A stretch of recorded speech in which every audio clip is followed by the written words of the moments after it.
Le motif économique revient en force dans le projet du gouvernement.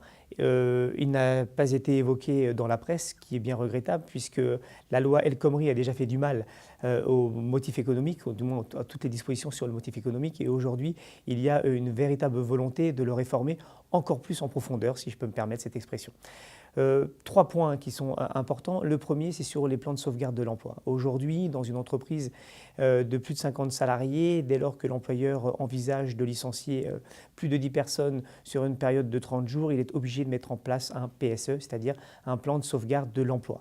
La volonté aujourd'hui du gouvernement, c'est de modifier les seuils et de permettre en fait d'éviter aux employeurs de mettre en place un PSE dès lors que l'entreprise a plus ou moins de 50 salariés. Donc ces seuils vont être modifiés. Si on modifie le seuil et qu'on le porte à 100 salariés, il est évident qu'un certain nombre de sociétés désormais pourront s'affranchir d'un plan de sauvegarde de l'emploi et les salariés seront donc licenciés pour motif économique sans plan de sauvegarde de l'emploi qui est quand même assez protecteur pour les salariés.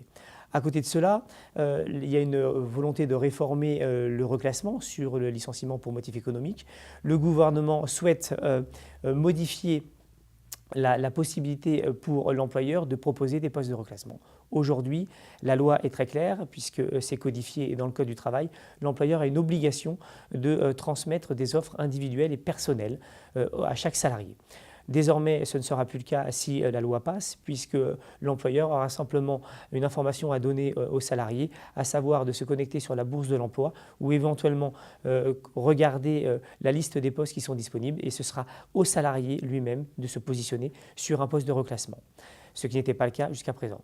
De surcroît, avant, c'est-à-dire encore aujourd'hui, il y avait une possibilité pour le salarié de se voir proposer des postes à l'étranger.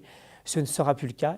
Il appartiendra aux salariés de faire la démarche propre de bénéficier d'un emploi à l'étranger. Enfin, grosse modification, c'est que dans la mesure où le gouvernement souhaite éviter l'accès aux juges, il est prévu que les licenciements pour motif économique soient contestés dans un délai qui soit particulièrement court. Aujourd'hui, le délai de prescription est d'1 an. Le projet est de porter la prescription à 2 mois. Vous imaginez bien l'impossibilité pour un salarié, sous le choc d'un licenciement, de contester son licenciement dans un délai de 2 mois. Rien que le temps d'aller consulter un avocat ou un défenseur syndical, il n'est pas sûr qu'il ait suffisamment de temps pour engager une action prud'homale. En réalité, la volonté du gouvernement, c'est tout simplement de ne pas permettre aux salariés de saisir le juge. En imposant des prescriptions courtes, il est évident qu'un certain nombre de salariés n'auront pas le temps de saisir le conseil de prud'homme et de faire valoir leurs droits.